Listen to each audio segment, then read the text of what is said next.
I am very honored and happy to introduce my beautiful cousin Karen, who's traveled to visit us from East Aurora, New York, just outside of Buffalo, New York. And just so glad to have her here today. And I thought I'd start us off with just my memory of this incident, because believe it or not, on the early morning of February 13th, 2009, I was still awake at 1 in the morning. I was folding laundry, a busy mom of 4 smaller children, and I had one of the 24-hour news channels on. And I was just sharing this story with Karen yesterday, actually. I don't think I'd ever told her this before, but all of a sudden it came over on the news that there had been a plane crash in Clarence, New York, and I thought, oh no, Clarence Center, that's where Doug and Karen live. And so I immediately pulled out my address book, and I dialed their number, but I didn't dial the whole way. I got to the last number, and I thought, what are you doing? You're going to terrify them. Why are you calling them at 1 in the morning? What are the odds that this has happened to them? And I went to bed, and the next morning I woke up pretty early. I didn't sleep very well that night, truthfully. And I heard on the news that just one person had been killed on the ground from this incident. All 49 people in the plane had perished. But I immediately felt a sense of relief, because I thought from the pictures I'd seen a few hours earlier, there's no way anybody could have survived that incident, because the house was in flames. And so I felt everything was okay, but it was within about an hour my husband called me from work, and he said, Stacy, he said, I think that was your cousin's house. And I said, it couldn't have been, because only one person on the ground was gone. And he said, but it says here, Doug Walensky, age 63. And that's how I found out the news. And so anyway, she will share her story now of this tragedy, but also the miracle of Flight 347, one on the ground. Whoops, I got all these cords. I have all these cords, so if I fall, try and do it gracefully. Thank you, Stacy, and thank you so much for inviting me. I mean, it's always exciting to come see Stacy and her family. But boy, to have an out-of-state book gig, wow. I feel like I'm, moving on here. This is great. One thing Stacy said, and I did plan to bring this up, but she had mentioned that there were 49 people lost on the plane that night. And actually, myself and the other families who lost loved ones, we like to point out that there were actually 50 souls on that plane, because the one woman was 7 months pregnant. So, 50 on the plane, and unfortunately 1 on the ground. And although it wasn't intentional, I always felt that my husband Doug was like an afterthought, because he would always, be tagging along at the end, and 1 on the ground. So when I decided to do a book, it was like a no-brainer to decide what to name the book. And I'll get into that night. I kind of saved that for the end. But I'll start by just saying what kind of encouraged me to read a book. Yeah, I do read a book too. But I said, why not write one? But actually, when I first moved, well, at first, after the crash, I'm just looking for a little card I had here, but I'll remember it. For the first almost year, I still lived in the Clarence area after the crash. I worked for the Clarence School District and their personnel department, so I remained there. And at the time, 2 of my girls were still at home, so we still stayed in the Clarence area. But we had later found out, after we had rented this condo that we were living in, that it was right on the flight path, and especially at night at about 10:15, which is the time the plane crashed, it was really hard to see these planes coming in, because actually the plane was probably about 10 miles from the Buffalo airport, so close. So then I decided I had to move, get out of the area. So I did move south of Clarence, and actually south of Buffalo, to give you a little geography. And I moved to a little town called East Aurora, New York. It's like, little Norman Rockwell location. So my kids by that time were gone, so I was an empty nester, and I knew I had to keep busy. So I looked at their community ed offerings, and there were a couple creative writing options. And I liked to dabble in writing over the years.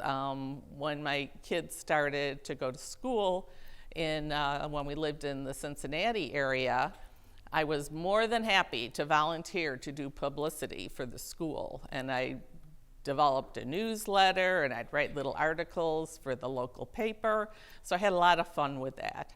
But that was basically all the writing I ever did. So I went to this writing group. I took a little piece I wrote about living in front of my grandmother growing up in Buffalo, and they liked it.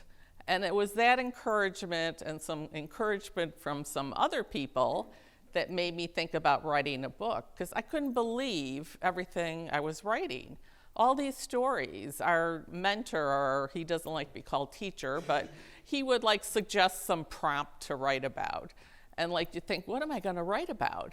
And then all of a sudden, I just had all these ideas, and I'm writing about Doug and our family and things that had happened since the crash and before the crash. So I just was accumulating all these things. So that was number one, the encouragement that I received from the writing group. But then in January of 2011, I received a Facebook message from somebody who said his name was Eric Brady. He was a sports writer for USA Today. And he was originally from Kenmore, New York, which is, again, a suburb of Buffalo. And he knew my husband was a big sports memorabilia fan. So he wanted to do an article about Doug and his collection and his, love of family and any sport in Buffalo. So had no clue who he was, never heard of him. And he didn't have like a little regular picture on his message. It was like a little caricature of himself. So I'm thinking, I don't know who this guy is. So at that point, I had an attorney, and I couldn't move in life without checking things through the attorney. So he checked him out, and Eric was legitimate. So he came to Buffalo in, I think it was June of 2011, and he interviewed a lot of people that Doug knew. And he always said that the article would be on the front page. So I just assumed he's a sports writer, it's going to be on the sports section of the paper. But where did I do with it? Here it is. It's getting kind of beat up. It was actually on the front page of USA Today. Let me just show you. We didn't get the headline, but that was okay. But down here is the beginning of the article, and there's this teeny tiny little picture of Doug. You can barely see him. And I thought, oh, too bad that picture wasn't bigger. But then when you open the paper up, here's this huge picture of my daughter and myself, which I personally could have did with I could have did with that tiny picture. That would have been good. But it was a wonderful article, and he really captured, the essence of Doug, and we were just so pleased with it. And because I had his attention, here's a professional writer, and I think I'm gonna show him a few things I wrote. So I did, and he too was encouraging, and he liked the idea of, me writing a book. So I decided to lay it out. There's different parts in the book. And the first section deals with 1 year from the crash, so from February 2009 to February 2010. And each month I'll tell you what we did during that time, and sometimes it amazes me how much we did in a month. And then after the story of the month, I'll put some stories in there that pertain to things that happened in there. And as an example, I'm going to tell you about August. My second daughter, Lori, was the first to get married. And we had Lori was engaged at the time of the crash, and so was my older daughter, Kim. And I should mention that within 26 months, all 4 girls were married. They did know the guys before, but within 26 months, they were all married. So that in itself kept me busy for a while. Unfortunately, we've had a couple divorces since then, but they're happy. That's the whole thing. But anyway, so Lori's wedding was scheduled for August 1st, 2009. And her and her fiance were in the Kentucky area when the crash occurred. So they arrived in Buffalo the day after the crash. And the first thing she said was, we'll change the date of the wedding. You know, we don't have to keep that wedding date. And I said to her, no, we're going to do the wedding because we're going to need normal things in our life. And believe me, it really helped to have that wedding. So it was definitely bittersweet. You know, I never thought I would be walking my daughters down the aisle, but just a bittersweet day, but really beautiful. And we knew Doug was with us that day. But shortly after, like, you know, you're riding this roller coaster, getting all excited about the wedding, then the wedding's there, and then it's like, it's all over. So, you know, it was like, what now? Well, people had stuff for us to do. After the crash, they went through the site and retrieved, you would not believe the items that were retrieved.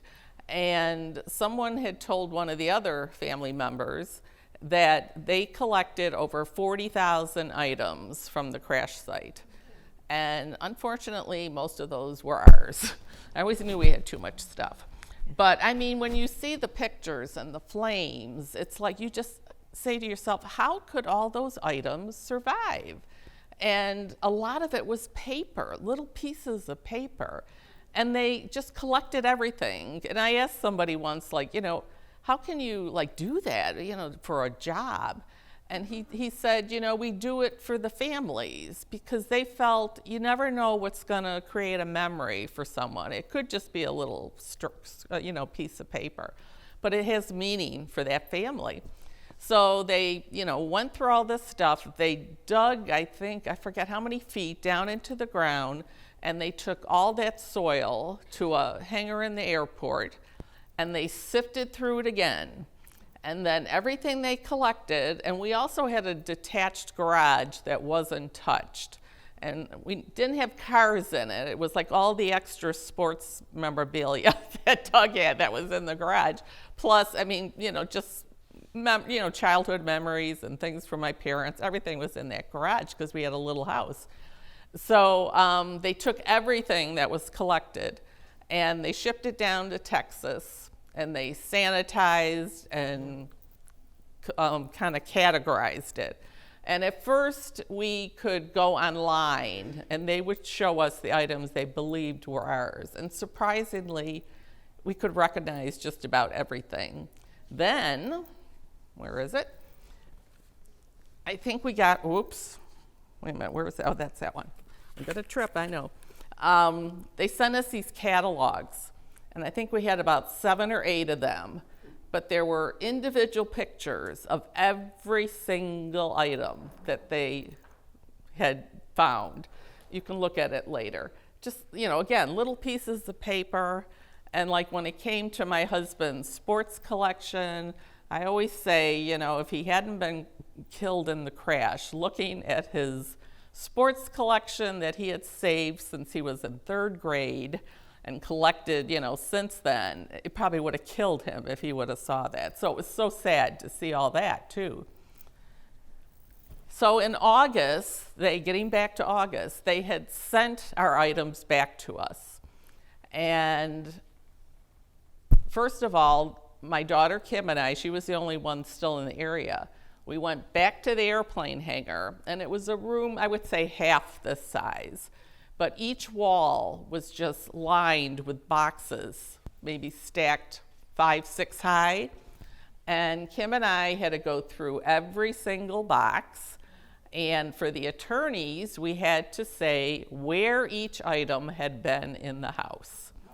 So we ended up kind of making piles. Anything that was sports related was in one pile. Anything that we did not recognize and knew it wasn't ours went in another pile, and there was hardly any of that. Like I said, it's just amazing that they could, you know, separate that. Then there was another section that had, I think, about 32 boxes in it, And those were items we knew were ours, but we knew we were going to have to like take time to look through it. Again, a lot of those paper items, it would have just taken us, it took us 7-8 days as it was to look through all this stuff. But, those paper items, we knew we had to look at closer. So 32, I think it was about 32 boxes, and those were taken to my garage, and it took me, and I'm not kidding, 5 years to go through all that. Just because, it was so emotional to go through these boxes, because I just had all these memories.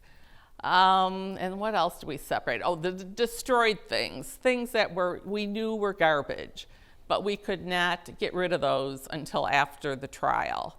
We had to keep all that. And I can't think what the fifth pile would have been. But anyways, so at one time I had 6 storage sheds, and like when the trial ended, we did get rid of the garbage one really fast. And everything had, even though some of the smell was probably from like whatever they cleaned it, but you could still like almost smell like jet fuel.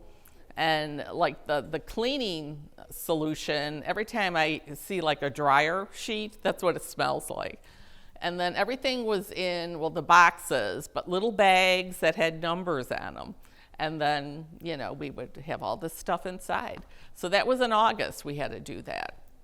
And then also in August, I had to meet with the insurance adjuster, and I had to tell her everything that was in the house. So to make the process easier, and like people said, how could you do that? But for me, it was kind of a healing process. I don't lament, losing physical items that night. The horrible part was losing Doug and other people losing their lives. That's what you grieve for. But our items, we look at them and we remember the memories from looking at these items. So I decided the best way that I could go through this with her was to draw a little diagram, floor plan of the house. And then I said to her, okay, we're going to pretend we're walking through the front door and we're going to work our way through the rooms. And I did end up writing a story about that. It's called Requiem for a Home. And I'm going to take my glasses off so I can read. And I'll see if I can do this with one hand. So I might do this for now because I don't think I can hold it. So anyways, we are in the dining room. Once again, I had to give numbers to the adjuster. Details, please, on dishes and crystals, she asked. How many Desert Rose dishes had been passed on to me from my mother? Whoops. Were there, thank you so much. Thank you. Were there vegetable platters, bowls, and a gravy boat? Were my mother's and grandmother's silver settings for 8, 10, or 12? Napkins, tablecloths, and lace doilies? How about those china cups and saucers given to me by my godmother, Carol, as a wedding gift? Grandma Schwab's sister, Aunt Frances, had hand-painted some china. How many of those did I have? A beveled chest filled to the rim with photo albums was there. How many albums did you have? One special album had been put together by Doug for the first-year anniversary of meeting each other. He had saved ticket stubs, napkins, newspaper clippings, and playbills. He had even gone back and taken pictures of where we first met, the Crow's Nest and Duff's. There was a picture of rocks on the shore of Lake Erie in Wanaka, where we had shared one of our first kisses. Yes, he was a romantic and definitely a keeper. We're going to go to one of the girls' bedrooms. This is the front bedroom. That was my oldest daughter's house. Her room faced the front of the house. Her room reflected her life and times. Teaching supplies, wedding magazines, trinkets from a trip to London, Monet prints, dragonfly items, clothes were neatly hung in the large closet. Jill's room was the most haphazard. She had brought all her college stuff home, piles of things she was planning to take with her to North Carolina for her internship were being organized. There were also possessions of her boyfriend stored there since his enlistment in the Army. Another large closet, which was so unexpected to find in this 1920s house, was filled with her clothes and those of her sisters. A good assortment of homecoming and prom dresses hung together, an aura of special teenage time surrounding them. So that's kind of an idea of how the months are talked about, and then, and I always forget, because also in that August month, I talk about the quilt. The story in the book is called The Quilt, and a friend I worked with, she had said to me, even before we knew what we were getting back, she said, if you get a lot of, Doug's old running shirts, just t-shirts, anything, she said, I have a friend who makes quilts, and I really think she would put one together for you. So everything on this quilt, almost everything, was either in the house that night or in our garage. I can maybe just tell by looking at it. I'm sure this t-shirt from the Super Bowl in Atlanta was in the house, just by the looks of it. But the thing that I like to point out is, whoops, I'm getting cluttered up here, is this orange piece of material, says Wiley Distribution Wholesale. And I met through actually Cindy, the friend I was just talking about. Her husband was managing a baseball team, and he wanted my sister and I to come out and, come to one of the games. So the first time I saw Doug, he was in this orange uniform. And he never believed this, but I swear, and I'm in a religious, church, so I'm going to tell the truth. This is not a lie. I saw him. He was the catcher, and I watched him through the whole game. And afterwards, we were walking towards Cindy's husband, and there were two guys with him, and one was my catcher. And now my sister always had dates. Always had the guys, where me, I could probably count like on one hand. So as we're walking towards the guys, I looked at my sister and I said, if the dark-haired, curly guy is one of the guys Jean wants us to meet, he's mine. So I claimed him right off the bat. I wasn't taking any chances. So he didn't believe that story, but it's true. And it was a lot, when we first started seeing each other, it was always at a baseball game. And, it was like probably a good month or two before I actually saw him in something else besides a uniform. And I had a piece of what he had on the first other thing I saw, but I don't know what I did with it. But, we were in a restaurant, and he went in the men's room to change, and he came out with this little tight-knit blue shirt on. And I thought, oh my gosh, he's got other clothes. Wow. And he looks pretty good in those clothes. Yeah, hi Doug. Yeah. So anyway, and luckily he had feelings too, so it all worked out good. But anyway, I'll talk a little bit now about, because I always forget the quilt, so that's why I had to throw that in there. The next section of the book is about my association with the other family members who lost loved ones. And in the beginning, I was just really almost afraid, to be with them. They were always would offer to, give us an invitation to join them for different things. But I just, I knew the pain we were going through, and I didn't know if I could, face their fears, because I knew if I saw them, I was going to see their pain in their faces. So it was like a very gradual thing that I, would get to meet them. And I'd like to point out, in 2010, the air safety bill was passed in Washington. And the 34 family members were so instrumental in getting that done. What, a common little people can do to actually have a result that has really made flying so much safer nowadays. And in the beginning, as you might imagine, I was pretty busy that first year, just kind of getting my life together and helping my kids, adjust. So I did not go down to Washington with them in the beginning because, like I'd been out of work for like over a month or something, and I couldn't see like going to my boss and saying, well, I'm taking another week off because I'm going down to DC. But if I did participate like in writing emails to senators and congressmen, I mean, we'd get a call maybe on a Friday and say, okay, I'm giving you 60 names, and I want you all to send like individual emails to these people so that we can bombard them with messages.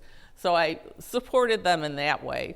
But it was not until the 4th anniversary that I did start going to DC with them. And that was a real eye-opener, because to me, a bill got passed and it just, everything was implemented. Well, it doesn't work that way. I mean, just this past year, the final component of the bill, which is a database that will give information on any pilot that is applying with an airline. It'll give them a full history of that pilot's qualifications. And that just went into effect within the last few months. So 13 years later, it's pretty amazing. But again, some of the changes in airline safety, definitely changes in airline policy about vacation time, sick time for the pilots, spot checks, random checks to make sure things are the way they should be. Longer, and this was the big one, at the time of the crash, a co-pilot, or I guess they would call them the first officer, they only needed 250 hours of flying time in order to sit in that co-pilot seat before, with passengers. It's now 1,500 hours. So, big change. And, there's been a lot of opposition from airlines, especially the little regional airlines or airports where there's small airports, because it's sometimes hard for them to get pilots now because of that. But so important that has gone through. And also, at the time of the crash, nobody gets paper tickets anymore, I guess, but back then you did. On their tickets, there was no indication that their flight was operated by Colgan, which was a regional airline. Colgan was flying under Continental. The Continental logo was on that little Colgan plane. And, I remember the attorneys going, and those sick bags, and all the little magazines you found in that plane were Continental. So from after that, it is now indicated on your reservation if part of your flight will involve a regional carrier and who that regional carrier is. So just a few of the changes that have taken place. What did I say? Everything I wanted about the families, I think so. Then there's Longstreet. We do have a very peaceful, small, unobtrusive memorial in the neighborhood. There was a lot of resistance at first from the neighbors, because I think they were concerned that, this big monument was going to go up in this little street. So we worked with a graduate student from the University of Buffalo. We had a foundation that was made up of family members. I think our judge was in it at the time, and myself and some of the other family members and some people from the street itself. But we worked with this Joe, and he just came up with he listened to what we wanted, and he came through. And the one thing that means so much to me, there's a walkway that's in the shape of a wing, and it has 51 little pavers walking up to a stone that lists all the names of who was lost that night, and also lists Jill and I as survivors, which is nice.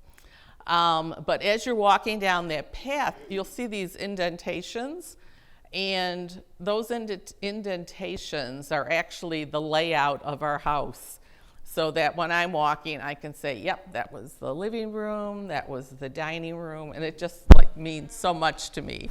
And it lets, whoever's there to picture what this house looked like. And we had the 10-year anniversary in 2019.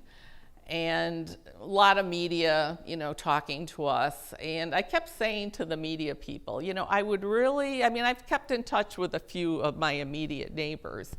But I said, I wish somebody would talk to the people on Long Street and know, how this has affected their lives. Is having that memorial there, really as terrible as some of them thought it was going to be. And nobody really did that. But about a month after the anniversary, this thought is in my mind, and a month after the anniversary, one of the neighbors I have kept in touch with, he sent me this picture. And it's in the winter, so it looks really pretty in the spring. But it's a picture of the site where our house was. And, like I said, not too pretty, but it really is nice. But the amazing thing is to look at that and just realize that this plane, and it didn't kind of slide in, it kind of plopped down, but it just plopped down in that one little area and didn't go into the other neighbors' houses. So that's pretty crazy. So he sent me this, and then he sent me a card. And it says, I saw what you did there, thank you. And then he wrote, Dear Karen, I saw this picture and thought you might want a copy. I got one for myself. It is from the same vantage point of one taken 10 years ago. That image from 10 years ago is burned into my brain. I want to replace the old with the new. To me, this image shows a healed neighborhood with an understated, thoughtful, and appropriate memorial at its center. Thank you for the gift. Well, of course, I cried a lot. But I thought, oh my gosh, here I'm thinking about this, and then he sends me this that kind of, it just kind of assured me that, okay, maybe we did the right thing then. We did not have a house built there. Well, we could have never lived there, but I just couldn't see somebody else living there either. So anyways, and there also is a picture up here that basically will show you the same scene like the night after the crash. So you can compare that to this. And there is also a picture of what the house looked like. So little house, yeah. But we were happy there. So we did that. I'm not going to get into the trial too much. It takes too much time. I'll just say it was not a pleasant experience. Our trial came 5 years after the crash. We were the last family they dealt with. I wonder why. And they had made us an offer. It wasn't a bad offer, but we talked to the judge before we were going to decide if we were going to take it. And all the attorneys, not only mine, but the other attorneys for the other families, had done a lot of investigating into the airlines. And the official cause of the crash was pilot error. They were, when you listen to the voice box, they were at a point where they should not have been talking in the cockpit, for one thing. And they were just chatting away, and you can hear the co-pilot at one point say, yeah, I've never been in an icing situation, and I really have no experience, and I don't know what I would do. Well, at that point, that's probably what was happening to the plane. And I remember hearing that, and I'm going, you're going through it now, pay attention. And by the time they realized that the plane was, descending when it shouldn't, it was like within 26 seconds, I think it crashed. But anyways, by the time they realized, there's a thing called the stick shift, and they should have pushed on it to make the plane, no, wait a minute, let me think. No, they should have pushed on it, which would have put the plane going down, but then they could have, easily brought it back up. But instead of pushing it, pulled it forward, which just took the plane up and it just lost control. And they were heading towards the airport, but it completely turned the plane around so that they were heading away from the airport, and then it just plopped down. Let me see if I want to talk about the night yet. Is there anything else before I forget, I do want to mention, when you get to June in the months, that was June 2009 was the first time that we had a scholarship, that we had decided to start a scholarship fund in Doug's memory. And we started out with one scholarship at our Clarence High School.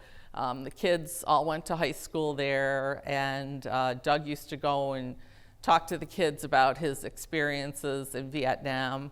And I worked there, and they did like so much when everything happened for us. So we started out with one scholarship, and then from the second year on, we give 2 scholarships at Clarence to a boy and a girl who love history, because Doug did love history. And then after the book came out, we started a 3rd scholarship, and that goes to a high school where Doug went, which is Hutchinson Tech High School in downtown Buffalo. So I'm very happy that we can give 3 scholarships now. And all the proceeds from the sale of the book, which is $20, go right to the scholarship fund. So I'm just really happy that we're able to do this.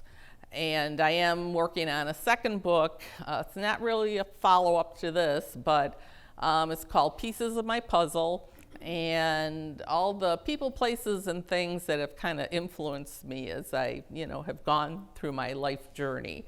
So I'm hoping that will come out in June. And I'll just talk quickly about the puzzle piece theme here. You'll see the puzzle pieces on the quilt. And puzzle pieces kept like popping up. First of all, Doug had, in January 2009, he had been trying for years to get these black and white puzzles from 1932, I think it was, of the Buffalo Bison baseball team. So he finally got them, I'm pretty sure it was January 2009. So we had been working as a family to put all these puzzles together to see, how many were complete, which I think most of them were. So there was one puzzle left on the table that night that needed to be completed. So that was kind of the first thing. Then my daughter Lori found an email after everything happened that Doug had sent her when she lived in Brooklyn. And Doug's dad was born in Brooklyn. So he thought while she was there that she could maybe go to the historical, society or something. And as he put it, get some more pieces to our puzzle. So there we had that. And then we were at my aunt and Stacy's grandmother. She had let us stay at her house after the crash. And we had there were 9 of us, because the 4 girls, their boyfriends, and me. So there were 9 of us in this house. She was recuperating from some surgery, so wasn't there. But, we had all this stuff on the dining room table, and I saw this little piece of paper, and it had a puzzle piece on it. And I could tell it was my youngest daughter, Jill's, handwriting. So I said, is that an idea for the tombstone? And she goes, no, she said, that's an idea for a tattoo I'm thinking of getting. Hey, Jill. And she did get it.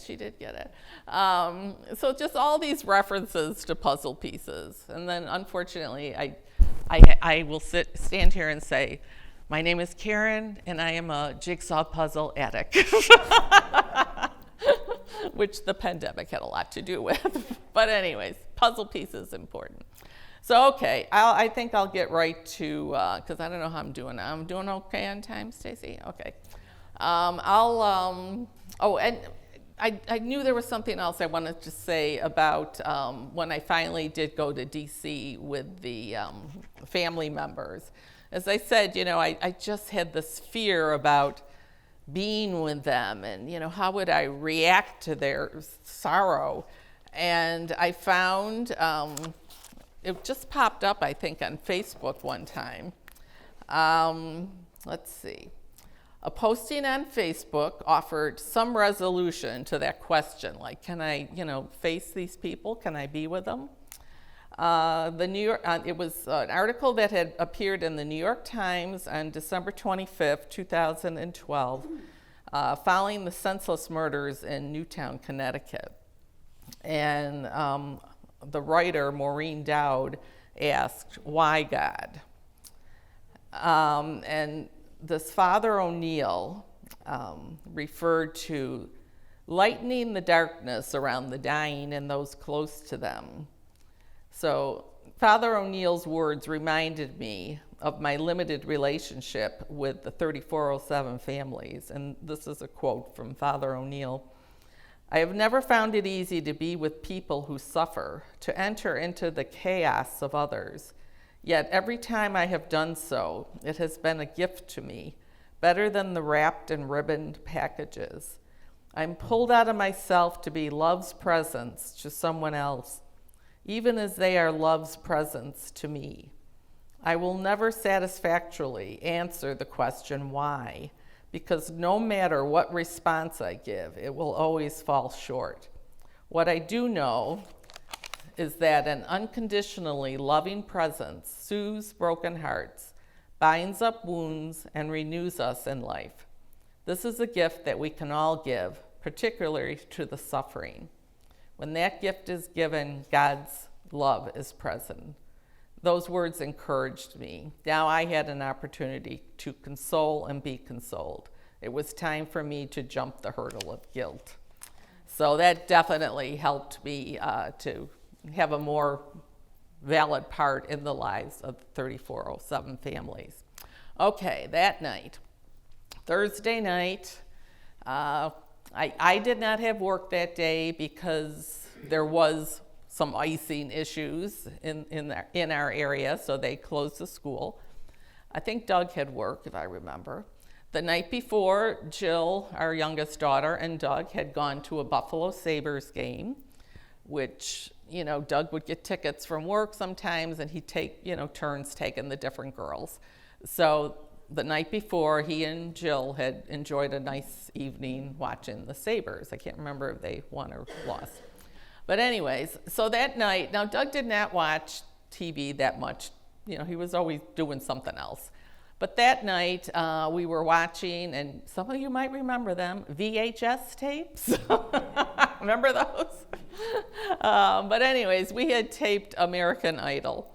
So we were watching that for most of the night, and I don't know, a couple times, I think Jill was upstairs in her sister's bedroom in the front of the house watching something. Well, she was watching Grey's Anatomy, that much I know. But I don't know what else she was wearing during the night. But I guess she must have been watching The Office at one point, because I think Jess called Jill and was pointing out that one of the characters on The Office was wearing a blouse that I think we had given one of the girls for Christmas. So she called that. And I think Jill, ran down and told us that. So about 10 o'clock, Doug had left the room for a few minutes. And I really wanted to change the channel. I wanted to watch, Ace of Cakes. They were at Macy's for an anniversary. And I really thought, I want to see that. So when he came back in the room and sat down on the couch, he was kind of laying on the couch, I asked him if he wanted to watch the rest of the tape. And he asked me, well, how much longer is it? And I said, well, probably an hour. And my last, connection with my husband, I am so happy that it made me happy, made me laugh. He popped up off the couch and he said, I don't have time for that. And he walked out of the room, but I was laughing because I just thought it was so funny. He just pops off the couch. So I swear that when I changed the channel, it was very close to 10:15. And just all of a sudden, we were at the flight path, so, we heard the planes. Sometimes if you looked out, you could see the windows. They were that low. But, I just stopped it, and I said, what is that? And it was just different, and I don't know if I'll ever be able to describe it properly. But it was more of a rumbling than what a plane would sound like. And I thought to myself, if that's a plane, it could hit something.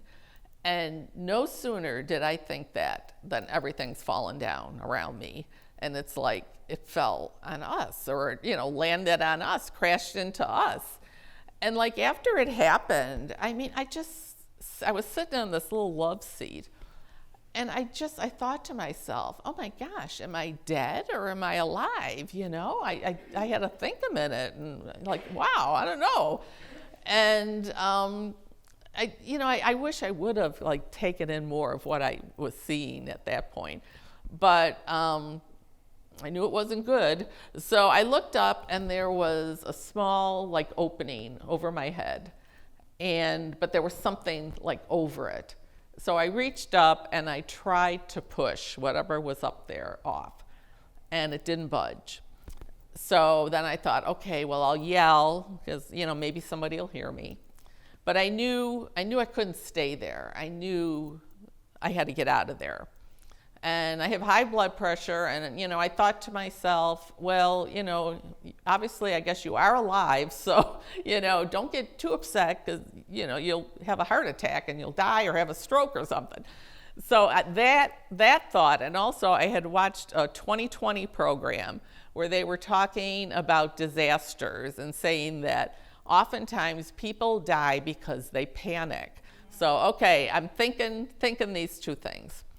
So second time, I put my arm up there and this item that was blocking it moved. So to me, that's miracle number one that night, that this object would not move, and the second time it moved. So I started to climb out. And as I'm climbing out, I heard a woman crying. And that's like the first time I thought about Jill. But in the meantime, Jill had been in that front bedroom. The crash knocked her off the bed.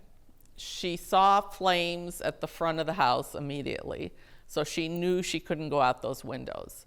So she basically just used her hand to feel the walls until she came to an opening.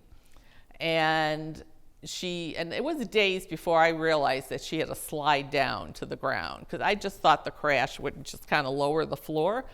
But she slid down. She had no shoes or socks on. I had socks, no shoes. She didn't realize it at the time, but we're pretty sure that she slid down one of the wings of the plane, because she said it was slippery and it just, it had to be that. So she could not go towards the street part of like in front of the house because of the debris. So she goes to the back of the house, and just as she is coming to the back of the house, she sees me popping out of this hole.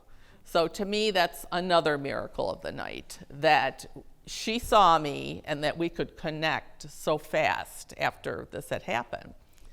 So when I came out, I was like facing, because I just stood on the arm of the love seat and then kind of, pulled myself out. And when I came out, I was like facing our driveway. So our vehicles were parked there because, of course, the garage was full of stuff. So they were, still standing, but like all the windows on the vehicles are like blown out. So then I turned and I looked at the house.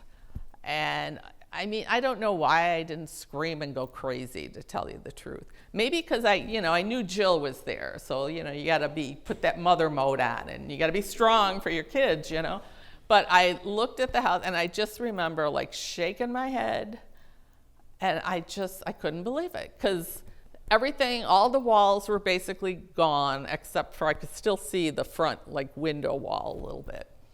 And I saw like the tail of the plane with this big logo, Continental Globe logo, and that was basically where my kitchen used to be. I saw that. And so Jill and I were coming together, and I had two thoughts in my mind as I walked to her. Of course, I was happy to see her, thrilled, but my thoughts were, he's not going to be here for the girls' weddings. And now I'm going to see what it's like to be by myself. And so Jill and I, came together, and She said, a plane hit our house, and I remember just like shaking, like going, yeah, yeah.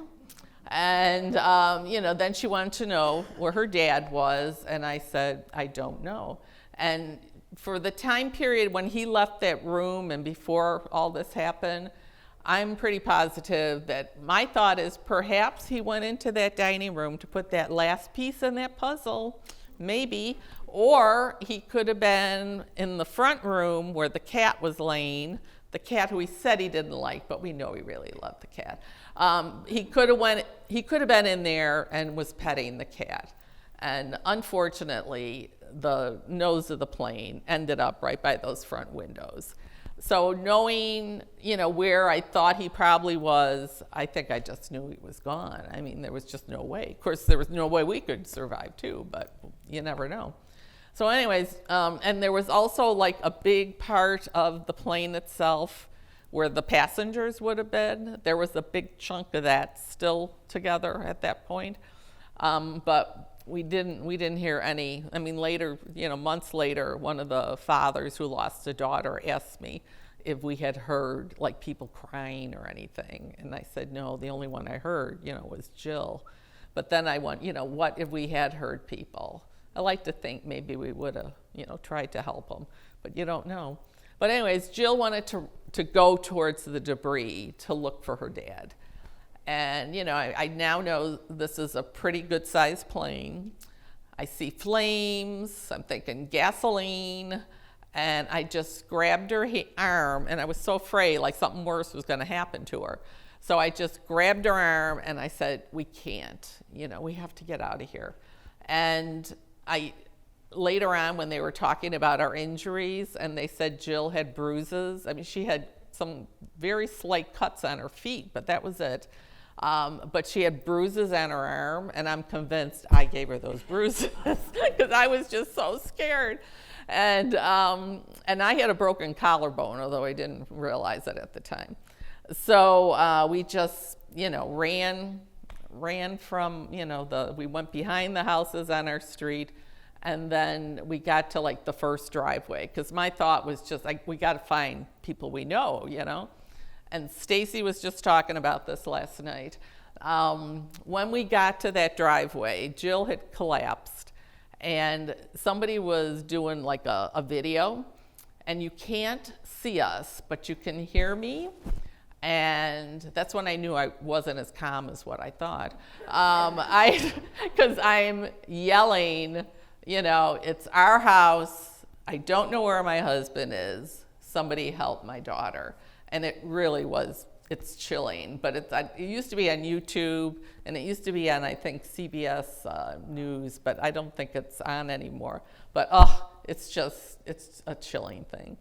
But then after we didn't recognize any of those people, I look up, and Paul Biter, who sent this photo, he's just standing in front of me. And the look on his face, I'll never forget it. He's just looking at Jill and I, and he's going, what are you doing here?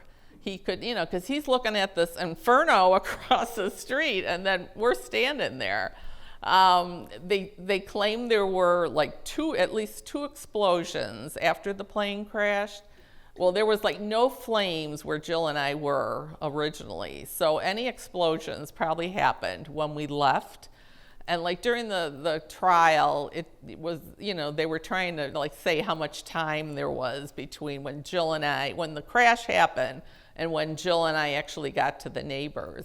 And I think they figured it was probably like less than 15 minutes, like maybe even 10 minutes. And it's, it seemed like forever at the time. But, just unbelievable that we were there. I won't go into, if you want to see read all the details, get the book. But I want to read, do I have a little time to read just a little bit more? Is that? Finishing up maybe in just a couple of minutes. Okay, I'm going to read one poem then. I'll read one poem, and then if you have any questions, sorry, I get long-winded. Okay, so now that you kind of know the story of the crash and what happened that night to us, I wrote this poem that deals with the sounds I heard that night and how certain sounds still affect me today. So this is called sounds. Distant droning plane engine, a sound so often passing by. Then unrecognizable, low and crashing close behind. Thundering vibrations rent the stillness of the night. No lightning gave a warning of the unwelcome intruder entering our lives. Crashing walls, harbor of safety no more. Secured fortress shattered. Safety is an illusion. You cannot hide from reality. Silence, all is still. A hush surrounds me. Is this the death that I often feared? Survival whispers, not yet. A daughter's cry. Lustily you announced your arrival as you emerged from my womb. Now your cry greets my emergence, the sweetest sound despite carnage all around. Moments gone, memories far from faded. Visions hasten to return. Constant apprehension never lessened. Phantoms so reluctant to depart. Howling, whistling wind, eerie cries of those lost, lamenting their departure, reminding those left behind, remember me. Creaking boards, straining from the weight of such heavy hearts, chills coursing down the spine, anticipation of sorrow soon released. Scraping snowplow, distant moans unleashed, vibrato raising, creeping closer, closer. Please be on your way. Beating heart, adrenaline has reached its peak. Remembrance heightens fear. Could fate be callous to repeat an act so cruel? Escaping breath, release oppression trapped inside. Take your place beside those cries. Mingle with the spirits retained, those who left without goodbyes. Okay. Thank you again for having me. Does anybody have questions? Anybody? No? Okay, yes. The whole process of collecting all the parts, is that the federal group, or who does that? Who actually produced all that? All the items that were retrieved. It was actually a professional company called Global something or the other. That's what they do. They go to disaster sites and they, collect things. I mean, like I said to the one guy, and I think the guy I talked to was with the NTSB because, of course, they were involved in retrieving things too. But like I said, he said, well, we, do it for the people who remain, the families. And like even those guys, I said to them, have you found any cat remains? Because, our cat was like 18 and on its last legs and should have been like put down long before that.